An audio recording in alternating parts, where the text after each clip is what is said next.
Hello అండి, అందరికీ నమస్కారం. నేను మీ హర్షిని. ఈరోజు కథ ఎలా మొదలైందో కానీ రచించిన వారు చిన్ని గారు. ఇక కథలోకి వెళ్తే, అందుకేరా ఎప్పుడు మన కళ్ళ ముందుండే అమ్మాయినే లవ్ చేయాలి. ఇప్పుడు చూడు, అమ్మాయి పేరు తప్ప వివరాలు ఏమీ తెలియవు అని తన ఫ్రెండ్ జయకృష్ణతో అన్నాడు కుమార్. నీ లవ్ ఏమన్నా చెప్పొస్తుందా, లేక వీళ్ళనే ప్రేమించాలన్న రూల్ ఏమైనా ఉందా? అసలే రేపటి నుండి తనని ఎలా చూడగలనని నేను ఆలోచిస్తుంటే అని ఎదురుగా బస్ కిటికీలోంచి ప్రకృతి అందాలను ఆస్వాదిస్తున్న మేఘనను చూస్తూ అన్నాడు జై. ఒక నెల క్రితం, రే మామ, ఇది అన్యాయం రా. నువ్వు కోచింగ్ క్లాస్కి వెళ్ళాలనుకుంటే వెళ్ళొచ్చుగా. మా ఇంటికి వచ్చి మా అమ్మతో ఎందుకు చెప్పావురా అని బైక్ స్టార్ట్ చేస్తూ అడిగాడు కుమార్. జై కుమార్ భుజాలపై చేతులు వేసి బైక్ ఎక్కి కూర్చొని, ఇంటి దగ్గరుండి ఏం చేస్తాంరా, కోచింగ్కి వెళ్తే మంచి ర్యాంక్ వస్తుంది కదా అని సమాధానమిచ్చాడు. నేనంటే యావరేజ్ స్టూడెంట్ని, నీకేంట్రా, నువ్వు మన కాలేజ్ టాపర్. ఇప్పటికిప్పుడు ఎంసెట్ పరీక్ష పెట్టినా 100లో వస్తుంది ర్యాంక్ నీకు. అలాంటిది నేనే కోచింగ్ తీసుకోవాలి అనుకోవట్లేదు, నీకెందుకురా అని అన్నాడు కుమార్. రే, నేను కాలేజ్కి మాత్రమే టాపర్ని, స్టేట్కి కాదురా. అసలే ఇంకా ఒక నెల మాత్రమే ఉంది ఎంసెట్కి, ప్రిపేర్ అవ్వాలి కదా. సరే ముందు నువ్వు పోనీ అని అన్నాడు జై. అమ్మా అమ్మా అని గట్టిగా అరుస్తున్న కూతురి కేకలు విని, ఎందుకే అంత గట్టిగా అరుస్తున్నావు, నాకేమీ చెవులు లేదు, మీ నాన్న అయితే పామ్ చెవులు అంటాడు నావి అని చెప్పింది లలిత. చెవుడు లేదులే కానీ నేను చెప్పిన మాటలు మాత్రం అస్సలు వినిపించుకోవు అన్నది మేఘ. దేని గురించి అని బ్యాగ్ లోపల బట్టలు సర్దుతూ అడిగింది లలిత. నేను కోచింగ్ క్లాస్కి ఇక్కడి నుండే వెళ్తాను అని చెప్పాగా, నాన్నొచ్చి బయలుదేరు మామ, వాళ్ళ ఇంటి దగ్గర దింపుతాను అంటున్నాడు. నువ్వే చెప్పుంటావు కదా నాన్నకి అని చిర్రుముర్రులాడుతూ అడిగింది మేఘ. అది కాదు బంగారం, రోజు అలా ఆటోలో వెళ్ళి రావటం అంత మంచిది కాదు. అసలే రోజులు బాలేవు. అదే మామ వాళ్ళ ఇంట్లో ఉంటే నీకు కోచింగ్ సెంటర్కి దగ్గరగా ఉంటుంది, మాకు భయం లేకుండా ప్రశాంతంగా ఉంటుంది అని కూతురు గడ్డం పట్టుకుని లాలనగా చెప్పింది లలిత. పోమ్మా, అక్కడ ఉంటే నేను ఫ్రీగా ఉండలేను, మామని చూస్తేనే నాకు భయం. ఇక నెల రోజులు అక్కడే ఉండాలంటే అమ్మో నా వల్ల కాదు అని అన్నది మేఘ. ఎందుకు, మా అన్న నిన్నేమన్నా కొట్టాడా తిట్టాడా? కాకపోతే కొంచెం కోపం ఎక్కువ అంతే. అయినా అక్కడ అమ్మమ్మ కూడా ఉంటుందిగా, అరవకుండా వెళ్ళి బాగా చదువుకో, అర్థమైందా అని కూతురు చేతిలో బ్యాగ్ పెడుతూ అన్నది లలిత. నువ్వెప్పుడు ఇంతే, ఎంసెట్లో మంచి ర్యాంక్ రానివ్వు, అప్పుడు నీ నుండి దూరంగా వెళ్ళిపోతాను అని అంటున్న మేఘతో, ఏంటి ఆ మాటలు అని నెత్తి మీద మొట్టికాయ వేసింది లలిత. అబ్బా అమ్మ, నేనన్నది హాస్టల్కి, అయినా మిమ్మల్ని వదిలేసి నేనెక్కడికి పోతాను? పెళ్ళైనా మా ఆయనను ఇక్కడికి రమ్మంటాను, కానీ నేను మాత్రం మిమ్మల్ని అస్సలు వదిలి వెళ్ళను అని తలను రుద్దుకుంటూ అంది. కానీ ఆ క్షణం తనకేం తెలుసు, ప్రేమించిన వాడి కోసం కన్న తల్లిదండ్రులని వదిలేసి వెళ్ళిపోయే పరిస్థితి వస్తుందని. ఏంటి, మా ఇంటికి రాను అన్నావంట అని బైక్ దిగుతున్న మేఘ చేతిలో బ్యాగ్ తీసుకుంటూ అడిగాడు శివ. హో, అప్పుడే వార్త చేరేసిందా మీ అత్త అని గేట్ లోపలికి తొంగి చూస్తూ, ఇంతకీ మామ ఇంట్లోనే ఉన్నాడా అని అడిగింది. లేడు లేవే, ఇప్పుడే పొలానికి వెళ్ళాడు అని చెప్తూ ఇంట్లోకి రా మామయ్య అని మేఘ తండ్రి ప్రభాకర్ని పిలిచాడు శివ. లేదులేరా, నాకు కొంచెం పనుంది, వెళ్ళాలి. అలాగే కొంచెం మేఘనని తీసుకెళ్ళి కోచింగ్ సెంటర్లో జాయిన్ చేసిరారా అని చెప్తాడు ప్రభాకర్. అలాగే మామయ్య అని అన్నాడు శివ. హాయ్ అత్త, ఏంటి ఇంతలా చిక్కిపోయావు, మామ నిన్ను సరిగా చూసుకోవట్లేదా అని వంట చేస్తున్న సుగుణతో అంటుంది మేఘ. అదే మాట మా నాన్న వచ్చాక అడుగుదు కానీ ముందు వెళ్ళి జాయిన్ అవ్వాలి పద, ఇప్పటికే చాలా ఆలస్యం చేశావు అని అంటాడు శివ. రే మామ, మనమే లేట్ జాయినింగ్ అనుకుంటే ఇక్కడ చాలా పెద్ద క్యూనే ఉందిగా అని అంటాడు కుమార్. చాలామంది మనలాగే షార్ట్ టర్మ్ కోచింగ్కే ఇంట్రెస్ట్ చూపిస్తున్నట్లు ఉన్నారు అని అంటాడు జై. ఇక్కడ అమ్మాయిలు కూడా బాగానే ఉన్నారు మామ, ఒక్కొక్కళ్ళు ఒక్కొక్క అజంతా శిల్పంలా ఉన్నారు అని అంటాడు కుమార్. ఎప్పుడూ అమ్మాయిల గోలేనా, కాస్త బుర్ర చదువు మీద కూడా పెట్టరా, లేదంటే ఆంటీకి చెప్పేస్తాను అని అంటాడు జై. నీకు దండంరా బాబు, ఎప్పుడూ చదువు చదువు అని సంపుతావు. కరెక్ట్ అమ్మాయి నీ లైఫ్‌లోకి వచ్చినప్పుడు తెలుస్తుంది నీకు అని అంటాడు కుమార్. నేను అమ్మాయిల వైపు చూడటమా? నెవర్ అని పదం తన నోటి నుండి పూర్తిగా బయటకు రాకముందే ఎంట్రన్స్ నుండి వస్తున్న అమ్మాయిని చూసి అలాగే ఉండిపోతాడు జై. పాటియాలా చుడిదార్‌లో సగం వరకు అల్లిన జడలో చిన్న రోజా పువ్వు పెట్టుకొని అందంగా నవ్వుకుంటూ వస్తున్న ఆమెను చూసి అలాగే మైమరిచి నా కోసమే దేవుడు నిన్ను మలచి ఇక్కడికి పంపాడా? లేక నీకోసం నేను ఇంతకాలం ఏ అమ్మాయి వంక చూడకుండా ఉన్నానా? అని మనసులో అనుకుంటాడు జై. మామ అప్లికేషన్ ఫిల్ చేసేసాను. క్లాసెస్ ఈ రోజు నుండే స్టార్ట్ అవుతాయంట. పద క్లాస్ రూమ్ లోపలికి వెళ్దాం అని అంటాడు కుమార్. అని తొలి చూపులోనే తనను ఆకట్టుకున్న అమ్మాయి రూపాన్ని గుర్తు చేసుకుంటూ క్లాస్‌కి వెళ్తాడు జై. హాయ్! నా పేరు గీతిక అని తన పక్కనున్న అమ్మాయికి చేయి ఇస్తూ పరిచయం చేసుకుంటుంది. హాయ్! నా పేరు మేఘ అని తాను కూడా చేయి ఇచ్చింది మేఘ. అయ్యో! నా బుక్ మా బావ బైక్‌లోనే మర్చిపోయా అని గీతతో అని మేఘ బయటకు పరిగెడుతుండగా అప్పుడే లోపలికి వస్తున్న జైని గుద్దుకుంటుంది. ఈ ఇద్దరి తలలు గట్టిగా గుద్దుకోవడంతో జై తన తలను రుద్దుకుంటూ హే అని తిట్టబోయి ఎదురుగా ఉన్న మేఘని చూసి అలాగే ఉండిపోతాడు. సారీ అండి కంగారులో చూసుకోలేదు. ఐఎమ్ వెరీ సారీ అని చెప్పేసి వెళ్ళబోతుంటే జై మేఘ చేతిని పట్టుకుంటాడు. ప్లీజ్ చెయ్యి వదలండి సారీ చెప్పాను కదా అని అంటుంది మేఘ. మేఘ మాట్లాడుతున్నప్పుడు తన ముఖం మీద కనిపిస్తున్న కంగారు, తన మాటలకు తగ్గట్టు నాట్యం చేస్తున్న చెవి జుంకాలు ముట్టుకుంటే మాసిపోతుందా అన్నట్టు ఉన్న తన మేని ఛాయ పెదవి కింద కనిపించినట్లుగా ఉన్న పుట్టుమచ్చ వైపు అలాగే చూస్తూ ఉండిపోతాడు జై. పక్కనున్న కుమార్ జై చేతిలో ఉన్న మేఘ చేయిని విడిపించి మీరు వెళ్ళండి అని మేఘతో చెప్తాడు. థ్యాంక్ యూ అండి వన్స్ అగైన్ సారీ అని చెప్పి తన చేతిని ఇంతవరకు వదలనందుకు జై వైపు కోపంగా చూసుకుంటూ వెళ్తుంది మేఘ. కుమార్ జైని కదిపి ఏంటి మామ పాపం ఆ అమ్మాయి ఎన్నిసార్లు సారీ చెప్పినా అలాగే పట్టుకొని ఉన్నావు. అసలు నువ్వు ఎప్పుడు అమ్మాయిల వైపు చూడనే చూడవు కదా అని అడుగుతాడు. బికాజ్ షీ ఈస్ మైన్ అని ట్రాన్స్లో ఉండే చెప్తాడు జై. వాట్ తను నీకు ముందే తెలుసా? మరి నాకెప్పుడు చెప్పనే లేదు. అంతేలేరా నేను నీకు పరాయి వాడిని అయిపోయాను అని అంటాడు కుమార్. ఒరే డ్రామా వేస్ట్ ఆపరా ఇక నేను తనను చూసిందే ఇప్పుడు అని చెప్తాడు జై. కుమార్ మళ్ళీ షాక్ అయి ఇప్పుడే చూసి అప్పుడే లవ్వా అని అడుగుతాడు. ఇది లవ్వో అట్రాక్షనో తెలియదు కానీ తను నాకు కావాలి అనిపిస్తుంది అంతే అని తన ప్రియ సఖిని పట్టుకున్న చేతిని చూస్తూ క్లాస్ లోపలికి వెళ్తాడు జై. అత్త తొందరగా అన్నం పెట్టిస్తే తిని మేడ మీదకి వెళ్ళి చదువుకుంటాను అని అంటుంది మేఘ.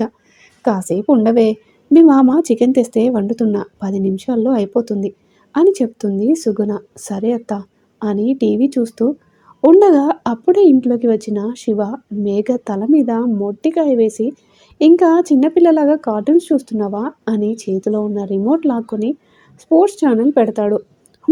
నీకు మీ అత్తకు చేతి దురద బాగా ఎక్కువ ఎప్పుడూ మొట్టికాయలు వేస్తూనే ఉంటారు నన్ను అని తల రుద్దుకుంటూ ఉంటుంది మేఘ.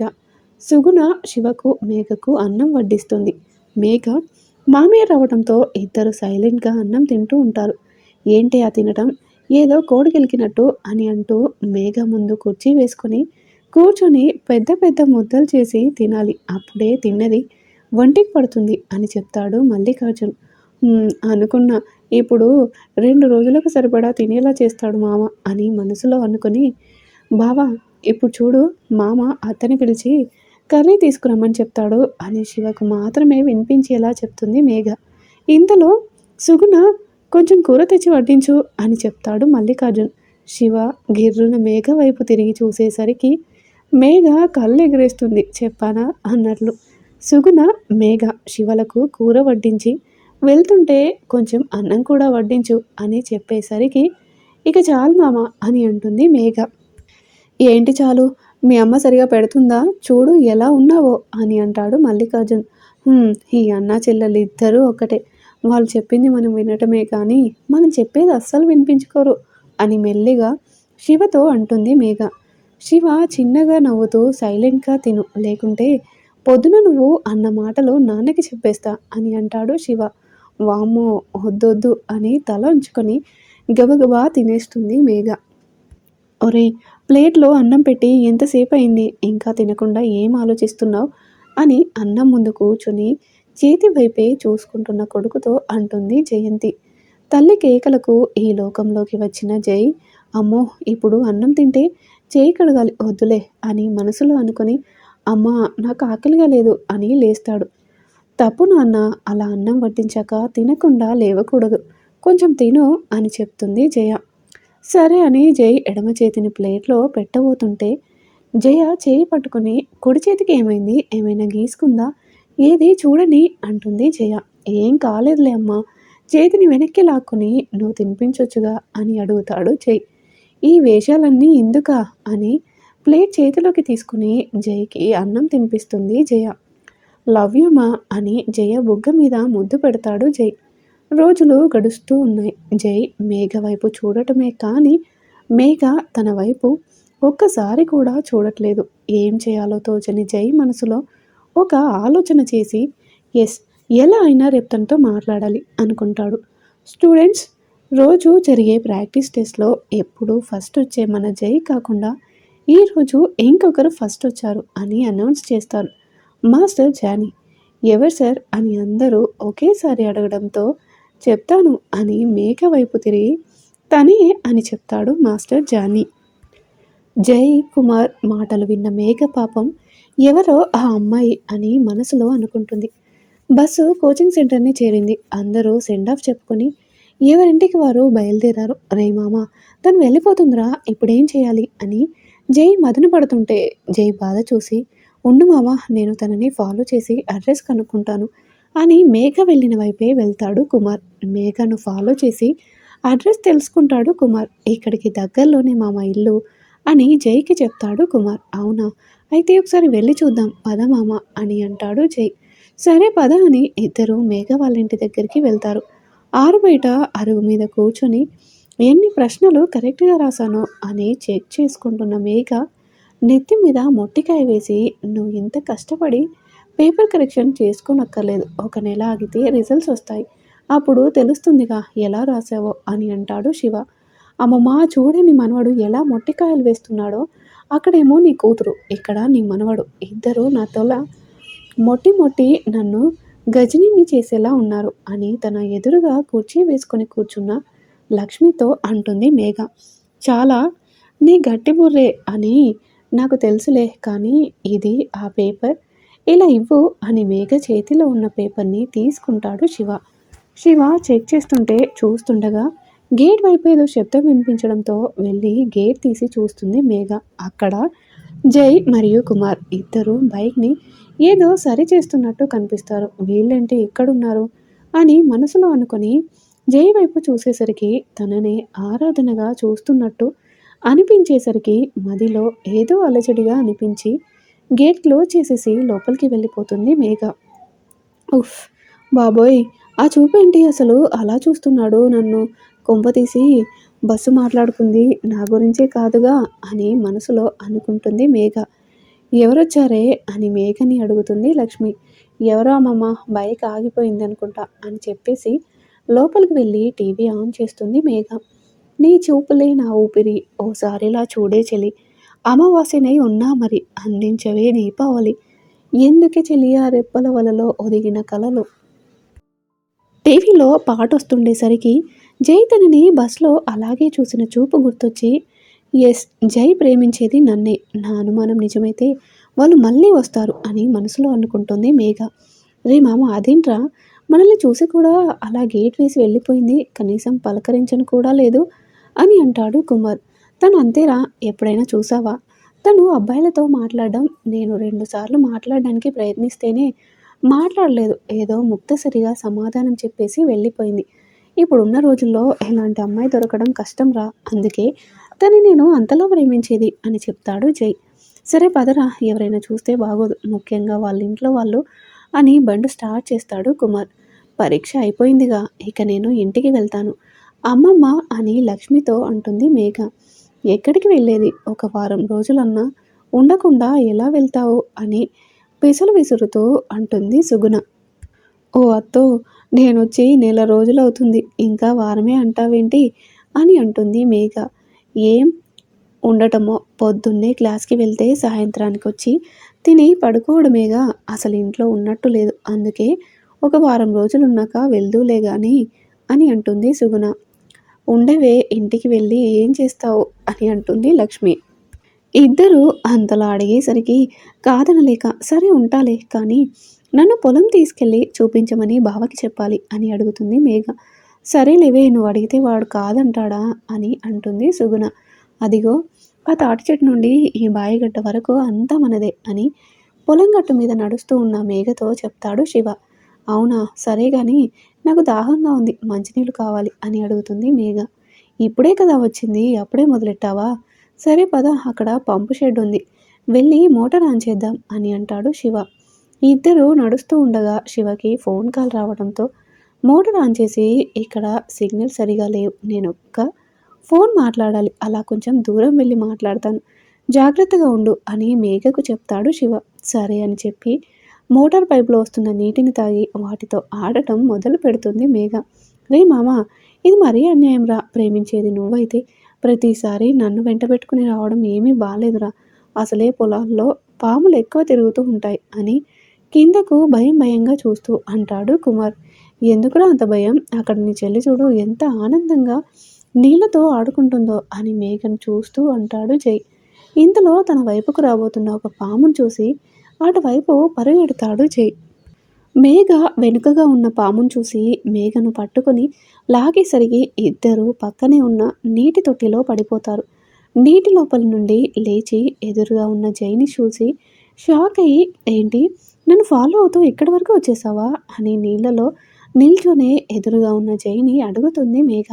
అవును, నీకోసం ఇక్కడికేంటి, నరకానికి రమ్మన్నా ఆనందంగా వచ్చేస్తాను అని చెప్తూ అంటే, నేను నిన్ను ఫాలో చేస్తున్నట్టు నీకు తెలుసా అని అడుగుతాడు.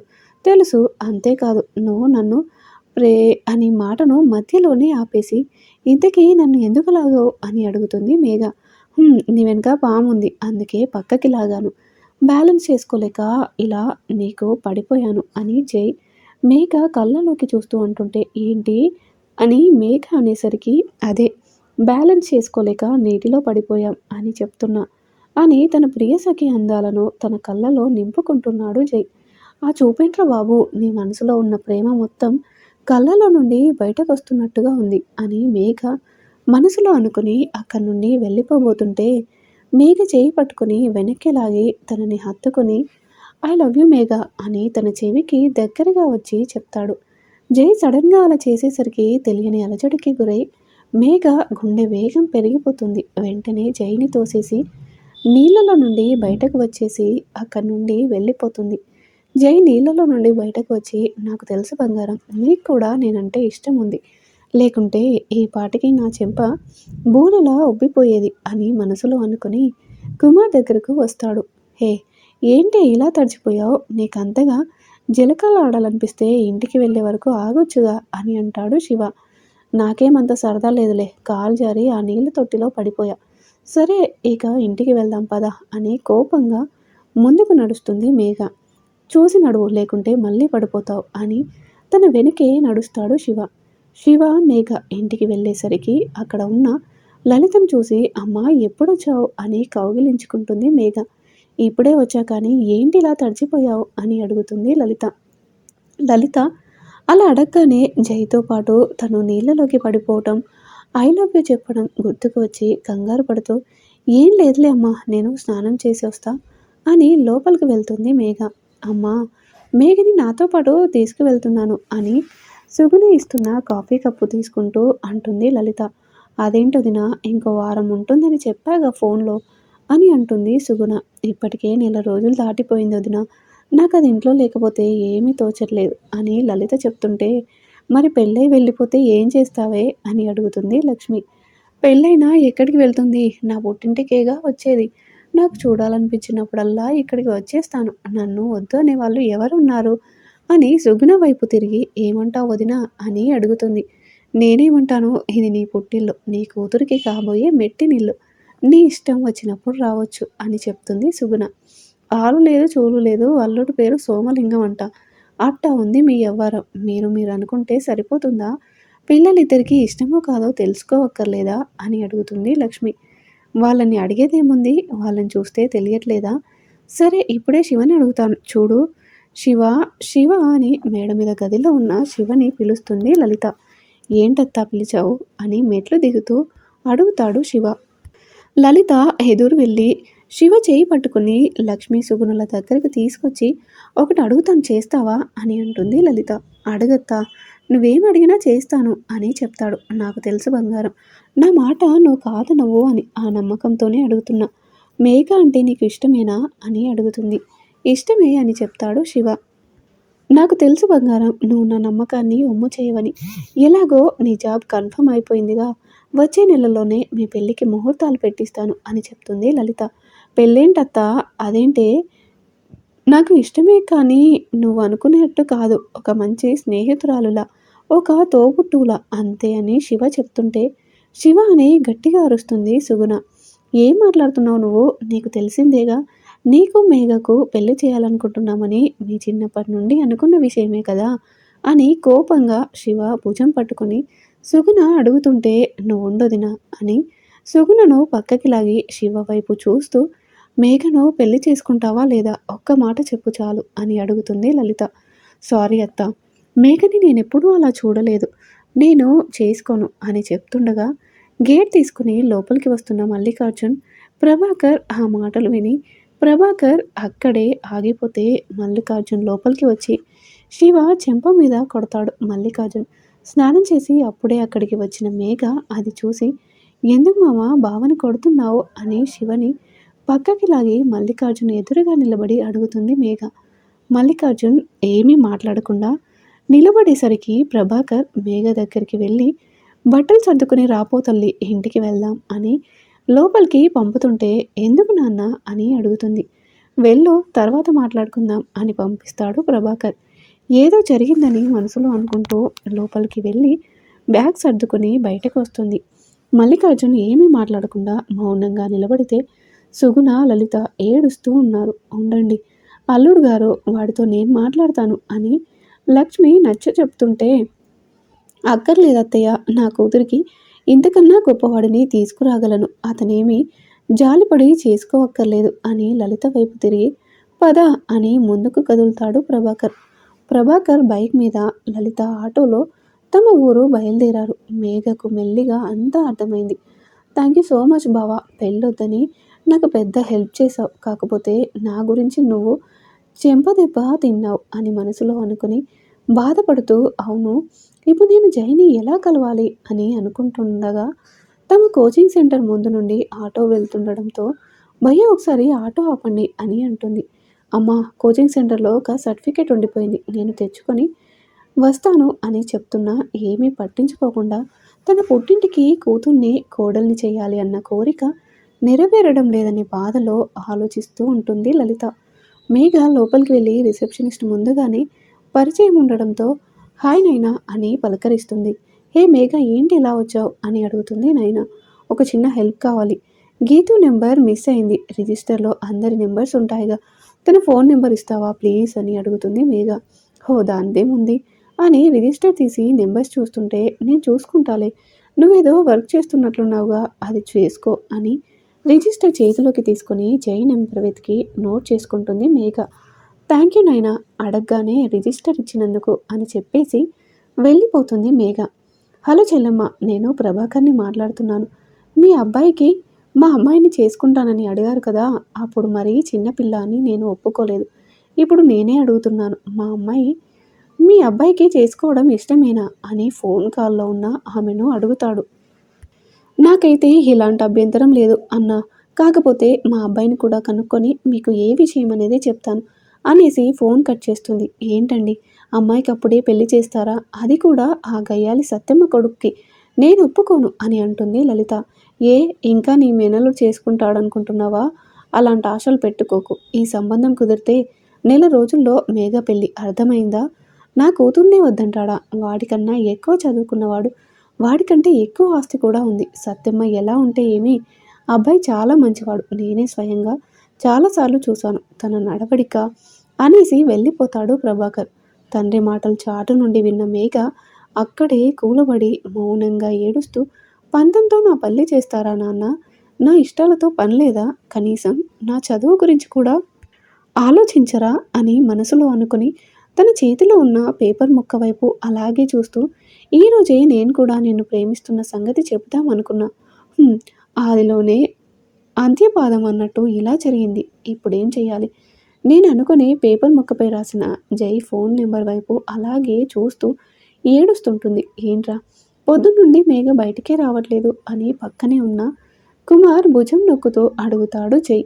నీ మామ ఇది 101 ఇలా అడగడం. నాకు మాత్రం ఏం తెలుసురా? నీతో పాటే కదా ఉన్నాను. నువ్వు నొక్కి నొక్కి నా భుజం చూడు ఎలా వంగిపోయిందో అని అంటాడు కుమార్. రోజు కొత్తగా నీ సందర్శనం అని టీవీలో వస్తున్న పాటకు అనుగుణంగా జైని ఊహించుకుంటుంది మేఘ. పాట చివరికి వచ్చేసరికి తన ప్రియసకుడికి కూడా అలాగే జరుగుతున్నట్టు ఊహించుకుని ఒక్కసారిగా ఉలిక్కి పడుతుంది మేఘ. నో, అలా జరగకూడదు అనుకుని ఒక నిర్ణయానికి వచ్చిన దానిలా ఫోన్ తీసుకుని ఒక నెంబర్కి డయల్ చేస్తుంది మేఘ. గంధపు గాలిని తలుపులు ఆపుట న్యాయమా? న్యాయమా? ప్రేమల ప్రశ్నకు కన్నుల బంధులటే మౌనమా? మౌనమా? గంధపు గాలిని తలుపులు ఆపుట న్యాయమా అంటూ ఫోన్ అదే పనిగా మోగేసరికి అసలే తన ప్రియసకి కనిపించలేదు అని చిరాకులో ఉన్న జై ఫోన్ లిఫ్ట్ చేసి చిరాకుగా, ఎవరు ఒక్కసారి ఫోన్ లిఫ్ట్ చేయలేదంటే బిజీ అని అర్థం చేసుకోవాలి అంటుంటే, నేను అని అవతల నుండి వినిపించేసరికి ఫోన్ వైపు ఆశ్చర్యంగా చూస్తూ మేఘ అంటాడు జై. నీతో కొంచెం మాట్లాడాలి, కలవగలవా అని అడుగుతుంది. నువ్వు రిక్వెస్ట్ చేయడం ఏంటి? ఆర్డర్ వేయాలి. కానీ సరే ఎక్కడికి రావాలో చెప్పు అని అడుగుతాడు జై. తాము కలవాల్సిన చోటు చెప్పి ఫోన్ పెట్టేస్తుంది మేఘ. నువ్వు నన్ను ఎంత ప్రేమిస్తున్నావని మేఘ అడిగిన ప్రశ్నకు అర్థం కాక అయోమయంగా మేఘ వైపు చూస్తున్నాడు జై. ఏంటి అలా చూస్తున్నావు? సమాధానం చెప్పు అని అడుగుతుంది మేఘ. నువ్వు భూతద్దం వేసి చూసినా ఈ ప్రపంచంలో నా అంత ప్రేమించేవాడు దొరకడు, అంత ప్రేమిస్తున్నా అని చెప్తాడు జై. అచ్చా అవునా? మా అమ్మ నాన్నల కన్నా ఎక్కువ ప్రేమించగలవా అని అడుగుతుంది మేఘ. నా చేయి పట్టి నా వెంట నడిచి చూడు, నీకే తెలుస్తుంది అంటాడు జై. సరే అయితే నన్ను పెళ్లి చేసుకో అని అడుగుతుంది. ఏంటే నిన్న నుండి ఇలా షాక్ల మీద షాక్లు ఇస్తున్నావు అని అంటుంటే, ఆగు నేను చెప్పడం ఇంకా పూర్తి కాలేదు.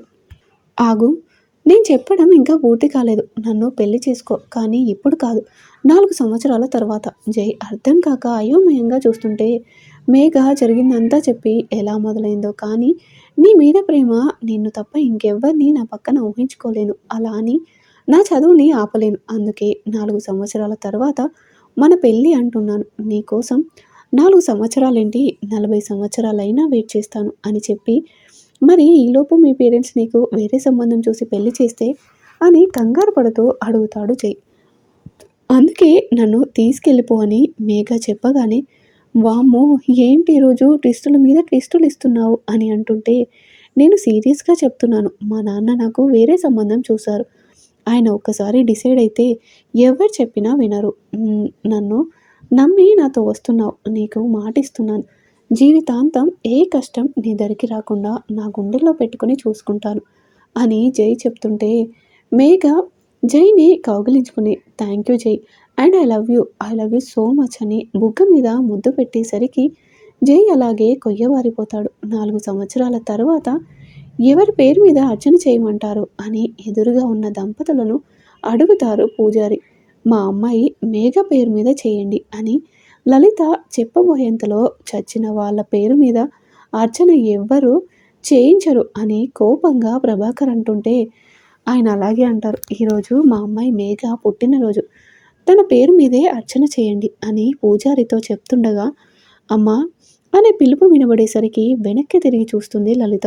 మెడలో పూలదండలతో ఉన్న కూతుర్ని, పక్కనే ఉన్న అబ్బాయిని చూసి సంభ్రమాశ్చర్యానికి లోనై కన్నీళ్లు పెట్టుకుంటూ మేఘను చుట్టుకుంటుంది లలిత. ప్రభాకర్ కోపంగా, ఎందుకొచ్చావు? నువ్వు చేసిన పనికి బతికున్నామా చచ్చామా అని చూడ్డానికి వచ్చావా అని లలిత చేయి పట్టి వెనక్కి లాగుతాడు. నన్ను క్షమించండి నాన్న, నేను చేసింది తప్పే, కానీ చేయక తప్పలేదు.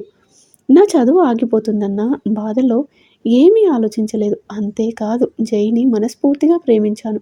తనని మనసులో పెట్టుకొని వేరొకరిని పెళ్లి చేసుకోవడం ఇష్టం లేక మీరు సంబంధం కుదుర్చుకోక ముందే ఇంట్లో నుండి వెళ్ళిపోయాను. అవునండి, మేము ఒకరినొకరం ప్రేమించుకున్నాం. తను లేకపోతే నేను బ్రతకలేను. అందుకే ఇలా చేయవలసి వచ్చింది. మమ్మల్ని క్షమించండి అని జై ప్రభాకర్ కాళ్ళ మీద పడుతుంటే, అయ్యో బాబు! మీరు మా అల్లుడు. ఇలా చేయకూడదు అని జైని లేపుతుంది లలిత.